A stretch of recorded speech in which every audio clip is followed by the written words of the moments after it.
the embattled acting chairman of the Economic and Financial Crimes Commission, Ibrahim Magu, has expressed confidence that he would be reinstated into the office. In fact, it is even said that the pastor that they alleged helped him launder money, buy property in Dubai, prophesied that he will return into that seat.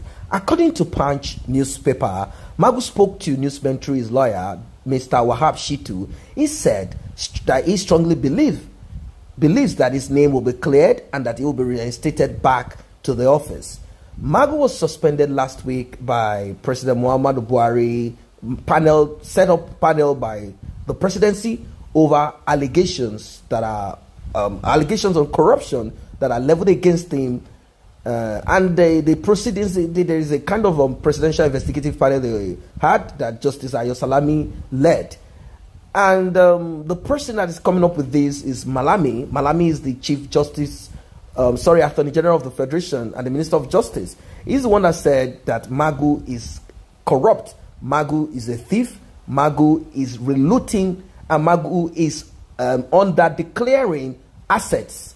Shitu said, I have the instruction of Mr. Magu to tell Nigerians that he is not against the ongoing probe. Mr. Magu asked me to tell Nigerians that he is not against the probe. The allegations against him are trumped up and nonsense. Meanwhile, Shitu, on behalf of Magu, sent a letter to the panel denying all the allegations that has been reported in the media. The letter, titled Publications Prejudicial to the Proceedings of this Honorable Panel, was sent to the panel on Thursday. It reads, serial falsehood publications in the media in respect of matters never featured in the proceedings of this Honorable Panel. The charges against our client are trumped up allegations designed to tarnish his image and to rubbish the credibility and image of the Efcc, which has been stellar and outstanding under our client's watch.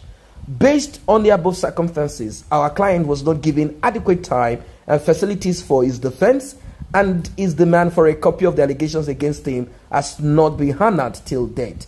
We appeal to the Honorable Panel to consider the above and uphold the fundamental right to fair hearing of our client. On the allegation of giving 4 billion naira to Sibanjo, the letter continued, our client strongly denies this falsehood against the respected Vice President of the Federal Republic of Nigeria. Our client has never given the sum of 4 billion naira or any sum at all to Professor Yemi Osinbajo, Senior Advocate of Nigeria, GCON, Vice President of the Federal Republic of Nigeria, as wrongly reported. He also described the allegation of giving 28 million naira to Falan as as complete fabrication. He stated our client never gave 28 million or any amount to Mr. Femi Falana, Senior Advocate of Nigeria, as maliciously reported. Our client also denies any link with any Bureau de Change in Kaduna. Well, all of this definitely, they said the NAN were the ones that got information. Somehow they got someone from the news agency of Nigeria to kind of print all of this information as regards Magu's probe, and a lot of things are here and there. But for me personally, I do not see any of them that is clean. Although some people claim that it is difficult for you to fight against corruption with the structure that is on ground. But I want to say that I think it's difficult for us to want to believe that Magu, Malami, they are all clear of criminal allegations. Just that right now, Magu is being tormented because probably he's grabbing too much than what they expect him to grab. Now, Shitu said Magu confirms that his house was searched last Monday in his absence while in custody, but no incriminating evidence was found. It is untrue, as reported, that some dollars and expensive jewelry and wristwatches were found. Our client states that the search in his house did not reveal any incriminating evidence or materials. The cars removed from his residence were official vehicles assigned to our client as acting chairman of the Efcc. The letter also talked about the alleged illegal foreign exchange transactions, and they said no such report was tendered by NFIU in any proceedings before the panel involving him till date. They said our client stated categorically that the maximum forex transactions he has been involved is a sum of $10,000 till date.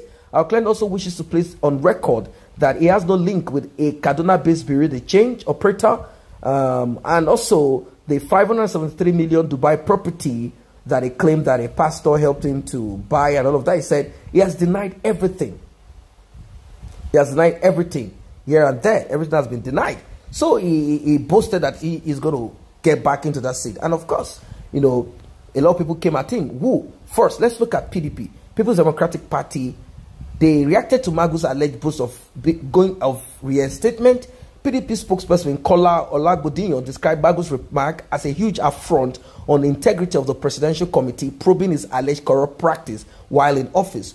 Olagbodinyo had claimed that Magu's lawyer, Wahab Shitu, had boasted of his client reinstatement as EFCC czar. A statement by Olagbodinyo says reinstating Magu was an indication of compromise on the part of the investigating panel and President Muhammadu Buhari's government. He said the party said Nigerians were shocked when counsel to suspended EFCC acting chairman Wahab Shitu boastfully declared that Magu gave him this instruction to inform the public that he will be brought back, he will be reinstated.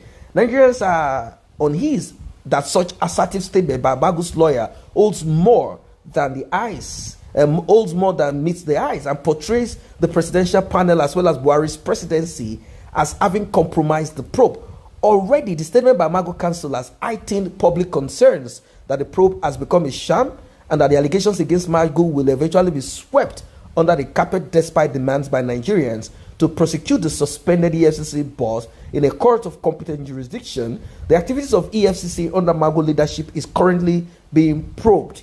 And of course, you know what is going on there. Allegations of fraud, mismanagement. They talked about insubordination. That insubordination has to do with Abubakar Malami. Of course, he said that EFCC is under his own ministry, Ministry of Justice.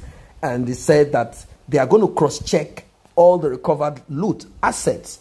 They are going to cross-check between the Minister of Finance and also the Central Bank Governor.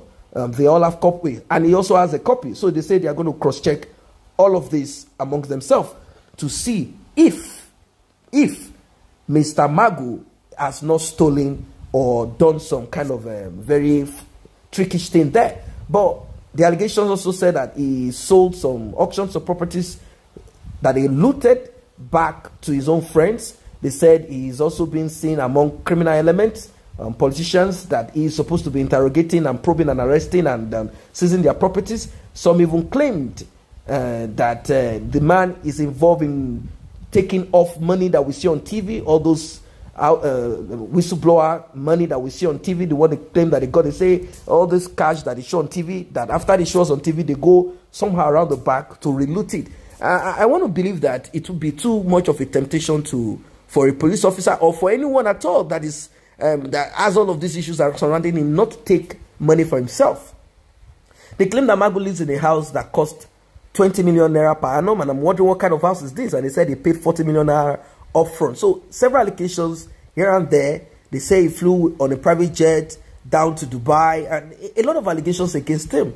But with all of these allegations, I believe that they should bring out more proof and show to Nigerians. We want to see. This guy should not think that they are just the Lord and the Master and everything, and they just do whatever they like. Even the Malami himself, if you look at the children, what the automobiles the children ride, and the house that one of his son that just got married, you know, the one that is living now, these are very powerful structures that we saw online. People would never have known that all of these guys are involved in this, if not for this story of Magu that broke out and decided revealing themselves on how they even auctioned out crude oil. Malami auctioned out 6 vessels that they got, EFCC got from some criminals and all of these things. So money is just flying right and left in Nigeria. And a lot of people do not know. People would think that there is a kind of recession. No, it is only the poor that experiences recession. These guys, there is nothing like recession. It doesn't even cross their path. They don't even know the name of recession. They don't know the name of recession or anything like that, because they have stolen your past. They have stolen the present. And right now, what they are looting is your future. Will you keep quiet and allow them? Or do you think that Magu is clean of this and the bigger vampires, they are just fighting back at him to make sure that he gets out of there so that somebody else that is ready to play ball with them will get in there? Or you think Like I said initially, Magu took much more than what they expected.